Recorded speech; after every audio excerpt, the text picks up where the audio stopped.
Guys, welcome back to my channel. तो आप सभी को स्वागत है गाइज़ पूजा क्वीन ऑफिशियल में। तो सुबह के बज रहे थे 5 और मैं उठ के थोड़ा सा पहले मैंने वॉक किया और आज मेरा सेल्फ केयर डे था और संडे स्पेशल।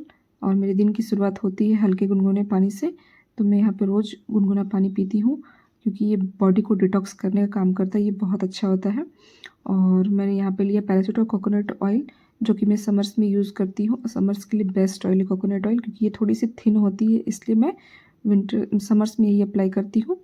और मैंने यहाँ पे पतीले में गर्म पानी किया, उस गर्म पानी के अंदर मैंने एक कटोरी में कोकोनट ऑयल को डाला है और यहाँ मैं डबल बॉइलिंग प्रोसेसर की हेल्प से मैं ऑयल को गर्म कर रही हूँ। गर्म करने के बाद मैं इसे अपने बालों में अप्लाई करूँगी। तो सेल्फ केयर डे मेरा स्टार्ट होता है ऑयलिंग से। वैसे तो मैं ऑयलिंग एक दिन पहले करती हूँ, लेकिन मुझे सूट करना था इसलिए मैंने उसी दिन 2-3 घंटे पहले ऑयलिंग अप्लाई किया। ऑयलिंग अप्लाई करने से पहले मैं हर वीडियो में कहती हूँ कि बालों में अच्छे से कंघी करें। कंघी करने का मतलब ये होता है कि बाल आपके सुलझ जाए, कहीं भी मतलब ये ना रहे, उलझे ना रहे, जिसके कारण हेयरफॉल बढ़ जाए। तो अगर हेयरफॉल से आप बचना चाहते हैं तो कंघी ज़रूर कीजिए ऑयलिंग से पहले। कंघी करने का मतलब ये होता है ना, हेयर ग्रोथ को प्रमोट करता है, कम से कम हेयरफॉल होता है और कम से कम बाल टूटते हैं, इसलिए मैं हमेशा सजेस्ट करती हूँ। और जिस कटोरी में मैंने गर्म तेल किया था उस कटोरी के तेल को मैंने ले लिया है और लेने के बाद इसे मैं अच्छे से अपने स्कैल्प से लेकर लेंथ तक अप्लाई करूँगी। आप देख सकते हैं मैं किस तरीके से अप्लाई कर रही हूँ, पार्टीशन बना बना के अच्छे से मैं लगा रही हूँ ताकि ये अच्छे से मेरे स्कैल्प में लग जाए। और तेल लगाना बहुत ज़रूरी होता है। आज के टाइम पे क्या होता है, लोग हमेशा भागते हैं तेल से, पता नहीं क्यों, शॉर्टकट ज़माना आ गया है, इसलिए हमेशा सीरम ये सब के पीछे भागते, बट ऑयलिंग नहीं करते। ऑयलिंग कीजिए, आपके बाल सुंदर होंगे। और आप फिर कहते हैं कि मेरे हेयर ग्रोथ प्रमोट नहीं हो रहे, बढ़ नहीं रहे, लंबे नहीं हो रहे, घने नहीं हो रहे, बाल दिन पे दिन थिन हो रही है, हेयर सीडिंग की प्रॉब्लम बढ़ गई है। तो इसलिए मैं कहती हूँ इन सारे प्रॉब्लम्स का एक ही सॉल्यूशन है, oiling. Oiling time to time कीजिए, अपने बालों की केयर कीजिए, सेल्फ केयर पे ज़रूर ध्यान दीजिए, सप्ताह में एक बार अपने लिए ज़रूर निकालें। ये क्या होता है ना, जो भी मतलब होते हैं ना थकावट वगैरह, जितने भी सारे दूर हो जाते हैं और वो आपके फेस पे ग्लो दिखता है। अगर आप थके रहेंगे तो मुरझाए से दिखेंगे, लेकिन अगर खुद पे अगर ध्यान दोगे ना तो आपके फेस ऐसी खिली खिली रहेंगी। तो इसलिए मेरा ये मतलब पूरे वीक में एक दिन संडे स्पेशल होता ही है, जिस दिन मैं अपने बारे में थोड़ा सा ध्यान देती हूँ और सेल्फ केयर ज़रूर करती हूँ। तो इस तरीके से मेरे सेल्फ केयर का रूटीन स्टार्ट होता है। ऑयलिंग से ही स्टार्ट करती हूँ मैं। और हल्का सा गर्म तेल इसलिए मैं यूज़ करती हूँ बालों में क्योंकि ये बहुत रिलैक्स फील कराता है। स्कैल्प में जितने भी डंड्रफ वगैरह प्रॉब्लम है या फिर जितने भी मेरे बाल झड़ गए हैं जहाँ पे बेबी हेयर नहीं उग रहे हैं, तो इन सब चीज़ों को मतलब बहुत अच्छे से रिपेयर करता है थोड़ा सा गर्म तेल करके लगाने के बाद। और ये बहुत अच्छा होता है जिनको प्रॉब्लम रहती है हमेशा डैंड्रफ की या फिर बहुत ज़्यादा थिन हो चुके हैं बाल, तो उनके लिए।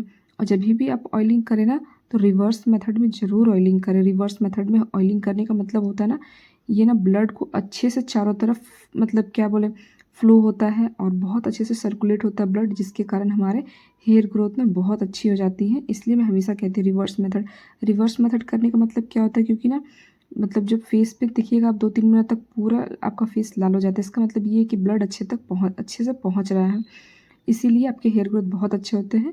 और रिवर्स मेथड अगर आपको टाइम मिले ना तो 2-3 मिनट तक रेगुलर मसाज भी कीजिए। तो मैंने यहाँ पे स्कैल्प में अच्छे से ऑयलिंग किया, करने के बाद अब मैं लेंथ पे आऊँगी। देख सकते हैं जहाँ जहाँ छूटा हुआ मैं अच्छे से ऑयलिंग कर रही हूँ। और ऑयलिंग का मतलब है ना कि शैम्पू के ना 2-3 घंटे पहले आप लगा के छोड़ दें, जब तक वो अच्छे से ऑब्जर्व ना हो तब तक आप शैम्पू ना करें। मेरी यही सजेस्ट रहेगी आप लोगों से। तो इसीलिए मैं हमेशा कहती हूँ कि ऑयलिंग बहुत ज़रूरी है। जैसे हमारे लिए खाना ज़रूरी है ना, बालों के लिए समझ लीजिए ऑयल खाना का काम करता है। और स्कैल्प में जितना ज़रूरी है उतना ज़रूरी लेंथ पे भी है। अगर लेंथ पे नहीं लगाएंगे तो स्प्लिट एंड्स की प्रॉब्लम जो है बहुत ज़्यादा बढ़ जाएंगी और आपके बाल ना ऊपर से तो अच्छे दिखेंगे पर नीचे आते आते ना ख़राब हो जाएंगे। तो इसलिए स्कैल्प में जितना ज़रूरी है और उतना ही लेंथ पे भी ज़रूरी है। मैं ऑयलिंग जब भी करती हूँ तो आप लोग देखते ही होंगे, मैं भर भर के तेल लगाती हूँ अपने बालों में। मुझे तेल लगाना बहुत पसंद है। मुझे ऐसा लगता है कि अगर तेल नहीं लगाती हूँ तो उस दिन मेरे हेयरफॉल बढ़ जाते हैं और मेरे बाल बहुत ही ज़्यादा रफ़ ड्राई हो जाते हैं, जिसके कारण मैं अच्छे से ऑयलिंग अप्लाई करती हूँ। और सारा तेल मैंने यहाँ पे कटोरे में लेके अच्छे से जहाँ जहाँ बचा हुआ था वहाँ वहाँ अप्लाई कर रही हूँ। सेल्फ केयर पे इसलिए मैं ध्यान देती हूँ क्योंकि एक यही दिन होता है जो मैं अपने बारे में सोचती हूँ, थोड़ा सा अपना भी ध्यान रखती हूँ। और मैंने इस यहाँ पे अच्छे से ऑयलिंग कर लिया है। अब मैं स्कैल्प में मसाज कर रही हूँ। मसाज अगेन फिर मैं वही बोलूँगी कि मसाज का मतलब यही होता है कि हेयर ग्रोथ को प्रमोट करना, रिलैक्स आप रहेंगे, स्ट्रेस फ्री रहेंगे। इसलिए हमेशा मैं कहती हूँ मसाज ज़रूर कीजिए। रिवर्स मेथड तो बहुत अच्छा है, जिनको हेयर फॉल की बहुत ज़्यादा प्रॉब्लम है वो आप कम से कम 1 मंथ कीजिए, आपको खुद ही रिज़ल्ट समझ में आएगा। स्कैल्प में मसाज करना इतना ज़रूरी है, इतना ज़रूरी कि क्या ही बोलूँ। स्कैल्प में मसाज करने का मतलब क्या होता है ना, हमेशा ब्लड का फ्लो वहाँ पे होते रहता है। इसके कारण आपके बाल जल्दी-जल्दी बढ़ते हैं और लंबे घने होते हैं। इसलिए मैं हमेशा कहती हूँ स्कैल्प में मसाज ज़रूर कीजिए। और अभी मैं रिसेंट से ये वाली कॉम्ब यूज़ कर रही है, राउंड शेप की आती है, पता नहीं इसे क्या कहते हैं, तो मैं इसको यूज़ कर रही हूँ। इससे ना मुझे बहुत मतलब काफ़ी हद तक मतलब बहुत वर्क कर रहा है, मुझे ऐसा लगता है। और मैंने फ़ील भी किया है, जो बेबी हेयर्स है ना मेरे, वो बहुत अच्छे से उग रहे हैं इस कंघी से जब मैं मसाज करती हूँ, तो मुझे बहुत अच्छा लग रहा है। तो इसलिए अभी मैं ना मसाज के लिए इस कंघी को यूज़ कर रही हूँ, मुझे काफ़ी पसंद आ रहा है। तो आप लोग भी अब ट्राई कर सकते हैं, और वैसे भी ये अवेलेबल होता है हर किसी के पास। तो मुझे ये बहुत पसंद आ रहा है, तो इसलिए मैंने एक नया मंगवाया और अपने लिए यूज़ कर रही हूँ। और ना बहुत ज़्यादा ज़ोर से ना करें जब भी आप इस कॉम्ब से अपने स्कैल्प में मसाज करेंगे तो, क्योंकि अगर ज़्यादा ज़ोर से अगर रब करोगे ना तो क्या होगा कि आपके फिर डैंड्रफ की प्रॉब्लम बढ़ जाएगी, और फिर इचिंग होगी, तो फिर रेडनेस वगैरह हो जाएंगे, जो कि स्कैल्प में एक नया प्रॉब्लम बढ़ जाएगा। तो धीरे धीरे आराम आराम से, और जब भी आप मतलब सेल्फ केयर पे ध्यान देंगे ना, तो कम से कम मैं कह रही हूँ ना, अच्छे से मतलब पूरा टाइम लेके करें। इससे क्या होगा ना, सेल्फ केयर का ना असली मज़ा आप ले पाओगे, वरना फिर पता चला कि सेल्फ केयर भी मैंने कर लिया मेरे कहने पे, फिर आपको रिज़ल्ट भी मिला नहीं। तो जल्दी जल्दी करने की ज़रूरत नहीं, थोड़ा आराम से रिलैक्स होके कीजिए। और एक ही सप्ताह तो है, सप्ताह में क्या है, एक ही दिन तो हमें मिलता है अपने बारे में सोचने का। तो इस दिन ना पूरा अपने आप को पैम्पर कीजिए अच्छे से, ताकि आपके बाल और आप स्पेशली खूबसूरत दिखें। इसलिए सेल्फ केयर पे मैं बहुत ध्यान देती हूँ। इसलिए मेरे ना बॉडी में, फेस पे, बाल पे मतलब बहुत ज़्यादा मैं ध्यान देती हूँ, बहुत ज़्यादा। और इसी कारण ना मतलब हमेशा ग्लो करती है मेरी फेस वगैरह। और मैं हमेशा हमेशा टाइम निकाल के एक बार सप्ताह में ज़रूर अपने ऊपर ध्यान देती हूँ। मैं बार बार इसलिए कह रही हूँ कि हम बार बार पार्लर तो जा सकते नहीं हैं, और मैं होममेड पे थोड़ा ज़्यादा ध्यान देती हूँ। और इसीलिए मैं हमेशा घर पे अपने आप को थोड़ा सा केयर करती हूँ। और बहुत ज़रूरी भी है कि काम काम काम करके हम भी परेशान हो जाते हैं, तो थोड़ा अपने बारे में भी सोच लिया जाए। तो मेरा सेल्फ केयर कुछ ज़्यादा मतलब हाई-फाई नहीं होता, नॉर्मल सा होता है, जो कि यूजुअली मैं करती हूँ, और यही मैं आप लोगों के साथ शेयर कर रही हूँ। और ऑयलिंग के बाद ना कोशिश करें हल्का सा बन बना लें, मतलब अगर रात है तो आप छोटी बना लें, नहीं तो ऐसे बन बना लें हल्का सा, ज़्यादा ज़ोर से ना बनाएं। उसके बाद मैं अपने स्किन केयर पे चलती हूँ। तो मैंने यहाँ पे एक कटोरे पे चावल का आटा लिया है। चावल का आटा इसलिए क्योंकि एक्सफोलिएट के लिए मैंने, तो मैं एक होममेड स्क्रब बना रही हूँ, और पैक आप जो भी कह सकते हैं। चावल का आटा मुझे बहुत पसंद है, और दही, दही तो मुझे जितना खाना पसंद है उतना लगाना भी। मैं भर भर के दही का यूज़ करती हूँ अपने स्किन केयर पे, बॉडी पे, स्किन पे। मैं कोई भी स्क्रब वगैरह मार्केट का यूज़ नहीं करती हूँ, मैं होममेड मतलब हमेशा ऐसे स्क्रब बनाती हूँ, इसको यूज़ करती हूँ एज अ फेस पैक भी और स्क्रबिंग भी। और यहाँ पे चुटकी भर मैंने हल्दी लिया है, और इस मैंने एक अच्छे सा पेस्ट रेडी कर लिया इस तरीके से।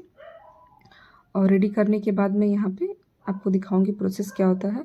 तो मैं यहाँ पे पहले फेस वॉश कर रही हूँ। मैंने मम्मा अर्थ का फेस वॉश लिया है, मुझे मम्मा अर्थ का फेस वॉश काफ़ी पसंद है, और मैं काफ़ी दिन से यूज़ कर रही हूँ, विटामिन सी, और बहुत पसंद है मुझे। और ज़्यादा क्वांटिटी में नहीं लिया मैंने, हल्का सा पहले पानी से फेस को अच्छे से भिगा लिया है, ताकि फेस वॉश अच्छे से हो पाए। तो इस तरीके से अच्छे से लेके मैं मसाज करूँगी। फेस वॉश करने का मतलब क्या होता है कि फेस को क्लीन करना। तो क्लीन करने का मतलब है कि जल्दी जल्दी लगा के धोना नहीं, थोड़ा सा मसाज करें जेंटली, अच्छे से पूरे फेस को क्लीन करें, और जहाँ जहाँ आपको लगे कि हाँ डर्ट वगैरह है तो यूज़ करें। सप्ताह में ना कम से कम DIY जो भी आप यूज़ करते हो फेस पे ना, 2 बार से ज़्यादा यूज़ ना करें। मैं तो कहूँगी एक ही बार करें, ज़्यादा सही रहेगा, वरना ना ओपन पोर्स की प्रॉब्लम बहुत ज़्यादा हो जाती है एक्सफोलिएट जब ज़्यादा करोगे तो। और फेस वॉश का मतलब है कि मैं बहुत टाइम लेके, थोड़ा सा 5 से 7 मिनट तक टाइम लेके मसाज करके अच्छे से फेस वॉश करती हूँ। फेस वॉश का मतलब क्या है ना, पूरे अच्छे से फेस को क्लीन करना। और फेस वॉश में दिन में 2 ही बार अप्लाई करती हूँ। मैं रात में कोई ना कोई मतलब पैक वगैरह लगा के सोती हूँ, जैसे कि नॉर्मली एलोवेरा जेल हो गया, कुछ भी हो गया, बट या फिर दही हो गया, नॉर्मल दूध की छाली हो गई, मैं यही सब यूज़ करके रात में सोती हूँ। इसलिए मेरे फेस पे इतना ग्लो है काफ़ी। और दूसरा है मैं नींबू की चाय हमेशा पीती हूँ, जिसके कारण मेरे फेस पे ग्लो आता है।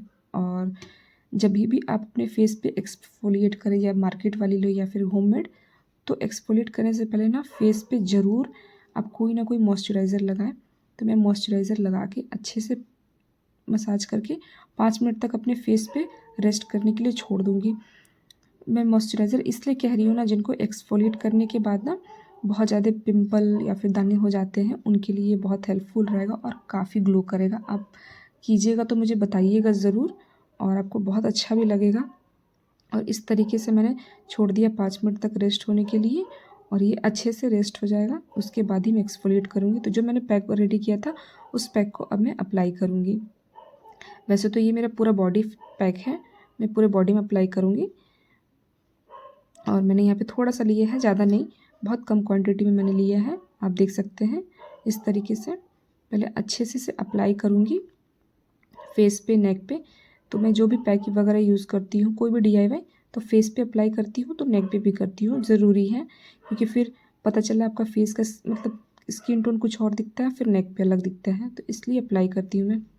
और DIY एक्सफोलिएट करने का मतलब क्या होता है ना, वो जल्दी से रिज़ल्ट नहीं देता है, थोड़ा थोड़ा रुक के देता है, थोड़ा टाइम लगता है, लेकिन बहुत अच्छा ग्लो करता है और लंबे समय तक रहता है। तो इसलिए मुझे होममेड स्क्रब वगैरह बहुत अच्छे लगते हैं। और 5 मिनट के बाद ही मैं अच्छे से हाथ में पानी लेके इसे अच्छे से स्क्रब करूँगी अपने फेस पे, और धीरे धीरे हाथ से, क्योंकि मुझे पिंपल वगैरह आ जाते हैं ना एक्सफोलिएट करने के बाद, इसलिए मैं बहुत सॉफ्ट हैंड से अपने फेस पे मसाज कर रही हूँ, ताकि अच्छे से मेरे फेस ना क्लीन हो जाए और जितनी भी टैनिंग वगैरह है सब रिमूव हो जाए। और चावल का जो आटा होता है, इतना अच्छा होता है ना एक्सफोलिएट के लिए, इतना अच्छा होता है। तो मैं इसे ना एज अ फेस पैक भी यूज़ करूँगी। मतलब जब भी एक्सफोलिएट करती हूँ ना, होममेड जो भी DIY, तो मैं ना एक्सफोलिएट करने के बाद उसे 5-10 मिनट छोड़ देती हूँ फेस पैक के तौर पे। तो कम से कम ये कुछ देर तक आराम से हो जाता है, और मैं एक्स्ट्रा पैक वगैरह यूज़ नहीं करती हूँ। तो ब्लैक हेड जितने भी हैं, ब्लैक हेड वाइट हेड, मेरे सारे रिमूव अच्छे से हो जाते हैं। वैसे मुझे उतने होते नहीं हैं, जब से मैंने ममाअर्थ का फेस वॉश यूज़ किया तब से मुझे कम से कम ब्लैक हेड वाइट हेड वगैरह होते हैं। पहले बहुत होते थे, अब नहीं होते हैं। और मैं अच्छे से धीरे धीरे हैंड से बहुत अच्छे से एक्सफोलिएट कर रही हूँ। आप देख सकते हैं कोई ज़्यादा जल्दी नहीं है, कोई ज़्यादा हड़बड़ी नहीं है। और अच्छे से क्लीन करें अपने फेस को, ताकि आप जब एक बार करोगे ना, तो ये पूरा वीक चलता है कि हाँ आपने किया है कुछ फेस पे, और बहुत अच्छा रिजल्ट भी देता है, और ग्लो तो काफ़ी ज़्यादा रहता है। और दही तो आप जानते ही हैं, अगर नॉर्मली आपके पास कुछ भी नहीं है ना किचन में, अगर अवेलेबल नहीं है या फिर टाइम नहीं है, तो नॉर्मल अपने हाथ पे ना दही लेके अच्छे से रब करके ना फेस पे लगा लीजिए, और 5 मिनट मसाज कीजिए और क्लीन कर लीजिए। ऐसे भी ग्लो काफ़ी अच्छा आता है। तो मैंने यहाँ पे चावल का आटा, हल्दी और दही से मैंने अपना स्क्रब तैयार किया होममेड, और इसे अच्छे से मैं मसाज कर रही हूँ, ताकि जितने भी डेड सेल है सारे निकल जाए, और अच्छे से मेरी फेस क्लीन हो जाए और ग्लो करे। तो अच्छे से मैं देख सकते हैं कितने अच्छे से मैं मसाज कर रही हूँ। अब इसे भी 5 मिनट छोड़ूंगी, कम से कम रेस्ट हो जाए, तब तक मैं अपने हैंड्स पे अप्लाई करूँगी स्क्रब को। और मैं अच्छे से हैंड्स पे भी अप्लाई कर रही हूँ, आप देख सकते हैं। एल्बो पे ना बहुत ज़्यादा गंदे होते हैं, इसलिए मैं एल्बो पे कुछ ज़्यादा ध्यान देती हूँ अच्छे से। इस तरीके से मैं अच्छे से मैं मसाज कर रही हूँ। और एक्सफोलिएट करने के बाद में, पहले मैंने इस पर मॉइस्चराइज़र भी लगा लिया था, उसके बाद मैं एक्सफोलिएट कर रही हूँ अच्छे से। फिंगर्स पे भी मैं थोड़ा सा कर रही हूँ। और जब तक मेरा फेस पे रेडी हो जाएगा, जब 5 मिनट हो जाएगा, तो मैं ड्राई नहीं करती हूँ जो भी है। मैं नॉर्मली एक्सफोलिएट करने के बाद 5 से 10 मिनट तक छोड़ती हूँ, उसके बाद फेस को अच्छे से क्लीन कर लेती हूँ नॉर्मल पानी से। और इस तरीके से मैंने हैंड्स पे भी अप्लाई किया। हैंड्स पे अप्लाई करने के बाद में देख सकते हैं पानी से लेके अच्छे से मैं अच्छे से रब कर रही हूँ, ताकि मेरी जितने भी टैनिंग वगैरह है रिमूव हो जाए, जितनी भी गंदगी सारी साफ़ हो जाए।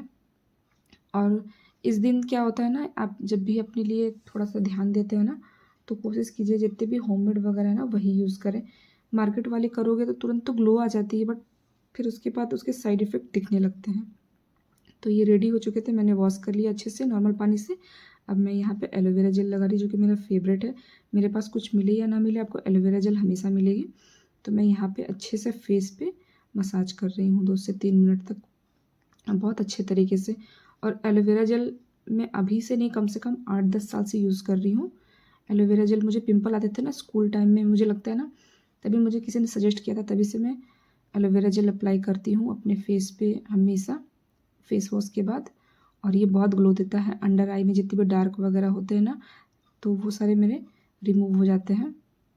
और मुझे डार्क सर्कल वगैरह उतनी नहीं आती क्योंकि मैं एलोवेरा जेल जब से यूज़ कर रही हूँ। और जितने भी मेरे फेस पे ना स्पॉट वगैरह रहते हैं ना, वो ज़्यादा दिन तक रहते नहीं है एलोवेरा जेल यूज़ करने के बाद। और इस तरीके से मैं मसाज कर रही हूँ, और कहीं ना कहीं बहुत ज़्यादा हाइड्रेट रहता है आपका फेस एलोवेरा जेल यूज़ करने के बाद। मुझे पतंजलि का सूट करता है, इसलिए मैं हमेशा यही अप्लाई करती हूँ।